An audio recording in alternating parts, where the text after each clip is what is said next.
برکاتی صاحب ہمیشہ لوگوں کو کہتے ہیں کالے بدا سب گجری جوانا گجری جاؤنا چاہیے، آج تک اس کو بولنا نہیں آیا، تو لوگ کہتے ہیں ایسے، لیکن یہ کالے جو ہے نا یہ کل نہیں ہے، یعنی جو صبح کی اس دن نہیں ہے، اس سے کالے سے مراد ایک قیامت کا کالے ہے، وہ ضرور آئے گا۔ جی جی تو بہرحال اللہ پاک بندہ مرتا اس کو عربی آ جاتی، مرتی عربی آ جاتی۔ جی جی تو اسی طرح دنیا میں لنگڑا تھا تو قبر میں بھی لنگڑا ہو، ایسا نہیں ہے، اندھا تھا قبر میں اندھا ہو، ایسا نہیں ہے۔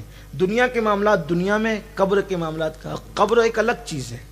یہ دنیا میں 500 سال گزر گئے، 1000 سال گزر گئے، ادھر 1 منٹ بھی نہیں گزرتا۔ جو لوگ سوچتے ہیں نا کہ قبر میں آدمی سوتے سوتے تھک جائے گا، کوئی تھکنے والا معاملہ نہیں ہے۔ یہ ٹائم دنیا میں گزرتا ہے، قبر میں کوئی ٹائم نہیں گزرتا، بلکہ آدمی جب قیامت میں اٹھے گا تو اس کو ایسا لگے گا میں رات کو سویا تھا اور صبح کو اٹھ گیا۔ کوئی بوریت نہیں ہے وہاں، بلکہ قبر جنت کے باغوں میں سے ایک باغ ہے۔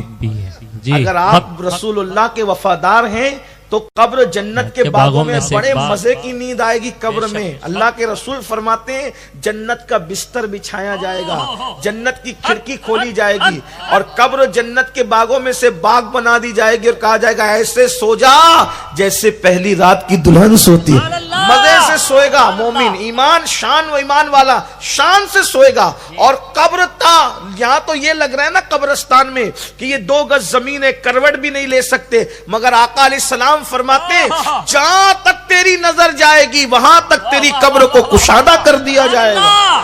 مومن کی قبر بہت بڑی ہے، بڑے مزے قبر میں، بس شرط ایک ہے حضور سے وفا کرو۔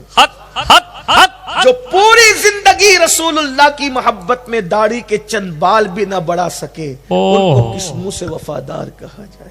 جو ابھی تک پیسوں کی محبت میں سود کے دھندے کر رہے ہیں، وہ سود حرام مال نہ چھوڑ سکے حضور کی محبت میں، ان کو وفادار کیسے کہا جائے؟ جن کا حال ہے کہ ابھی بھی وہ کھڑے کھڑے پیشاب کرتے ہیں، ان کو رسول اللہ کا وفادار کیسے کہا جائے؟ ابھی بھی جن کا حال یہ ہے کہ جو رات کے 3 بجے تک زنا کی گندی فلمیں دیکھ کر مکین گنبد خضرا کو قبر میں دکھی کرتے ہیں، تکلیف پہنچاتے ہیں، انہیں اذیت پہنچاتے ہیں، وہ رسول اللہ کی وفادار کیسے ہو سکتے ہیں؟ جن کا حال یہ ہے کہ اللہ اکبر ماں باپ کو گالی دے کر، دل دکھا کر، تکلیف پہنچا کر قبر میں رسول اللہ کو اذیت پہنچاتے۔ یاد رکھنا جو کچھ گنڈا گردی کرتے ہو، جرائم کرتے ہو، گناہ کرتے ہو، اس سے اللہ کے رسول کا جو حضور کو ایک دن میں کئی مرتبہ ستائے، حضور کا دل دکھائے، وہ قبر میں سکون کی نیند کیسے سو سکتا ہے؟ وہ حضور کا وفادار کیسے؟ وفادار تو وہ ہے کہ سارے مفاد کو پیروں تلے کچل دے اور عرض کرے یا رسول اللہ میرے لیے سب سے قیمتی آپ کی خوشی ہے۔ جب اللہ آپ کی رضا چاہتا ہے تو میں بندہ ہو کر آپ کی رضا کیوں نہ چاہوں؟ حضور میں سب مفاد چھوڑ سکتا ہوں مگر آپ کو ناراض نہیں کر سکتا، آپ کو دکھی نہیں کر سکتا۔ جھوٹ بولوں گا دوست راضی ہوں گے، سچ بولوں گا آپ خوش ہوں گے۔ میں کروڑوں دوست آپ پہ قربان کرتا ہوں مگر آپ کو ناراض نہیں کر سکتا۔ یا رسول اللہ حرام کاروبار کروں گا، چند دن کے لیے بچے عیش اور آرام کی زندگی گزار دیں گے مگر آپ دکھی ہوں گے، آپ ناراض ہوں گے، آپ کا دل دکھے گا۔ حضور میں بچوں کو بھوکا تو رکھ سکتا ہوں مگر آپ کو ناراض نہیں کر سکتا۔ یہ وفا کے تقاضے ہوتے ہیں، وفا کے یہ معاملات ہوتے ہیں۔ اس لیے مسلمانوں با وفا رہو، انشاءاللہ قبر میں وہ مزے آئیں گے۔ یاد کرو گے کہ کسی نے فلسفہ بتایا تھا، آپ دعا دو گے قبر سے کہ کسی نے ہماری رہنمائی کی تھی۔ اس لیے دنیا سے بہت زیادہ مزے قبر میں ہیں۔ یہ اللہ والے موت کا ذکر سن کر کے مسکراتے کیوں تھے؟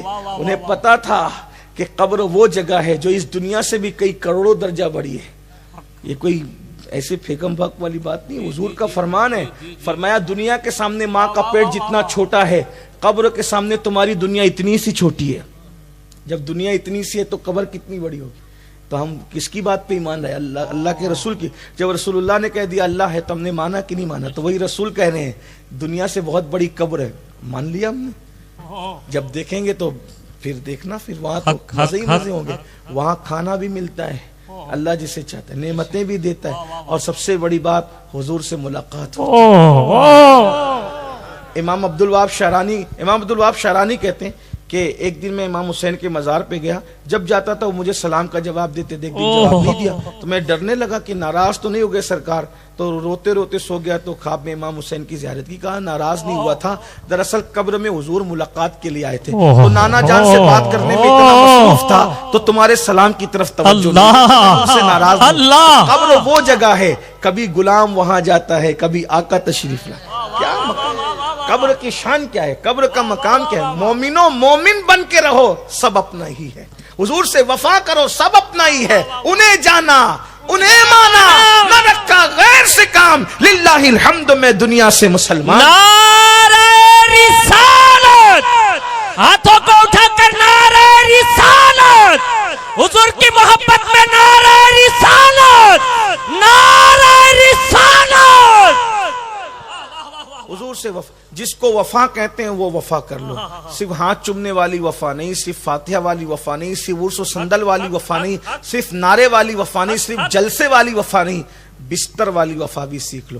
حضور کی آنکھوں کی ٹھنڈک نماز ہے، لات مار دو ایسی نیند کو، لعنت کرو ایسی نیند پر جس سے حضور کا دل دکھے، وہی نیند چاہیے جتنی حضور نے کرنے کا حکم دیا، جو نیند حضور کا دل دکھائے ہمیں ایسی نیند نہیں چاہیے، یہ طے کرنا ہوگا، یہ سوچنا ہوگا۔ وہی دولت ہمیں پسند ہے جو حضور کو پسند ہے، جو دولت سے حضور کا دل دکھے ایسی دولت پہ ہم لعنت کرتے ہیں، بس سب چیزیں قربان کر دو ان پر، پیدر مادر برادر مال و جاں ان پر فدا کر دے، نبی سے جو ہو بیگانہ اسے دل سے جدا کر دے، پیدر مادر برادر مال و جان ان پر فدا کر۔ بات دور نکل گئی تو عرض کر رہا تھا کہ غوث پاک نے دیکھا کہ ان کے استاد قبر میں سیدھی طرف فالج ہے، ہاتھ کام نہیں کر رہا ہے، تو پوچھا حضرت یہ کیا ہو گیا آپ کو، قبر میں آپ کے کو فالج؟ تو کہنے لگے یا شیخ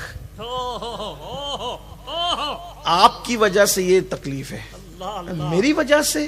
تو کہا ایک دن آپ سردیوں میں نے آپ کو ایسی دھکا دیا تھا نا اس ہاتھ سے، تو دھکا جو دیا تو موت کے بعد اللہ نے کہا میرے محبوب کو تکلیف پہنچائی تھی تو اللہ نے میرے ہاتھ کو فالج زدہ کر دیا، تو غوث پاک نے اللہ سے اس کی مولا میری خاطر ان کا ہاتھ درست کر دے، اسی وقت اللہ نے ان کا ہاتھ درست فرما دیا۔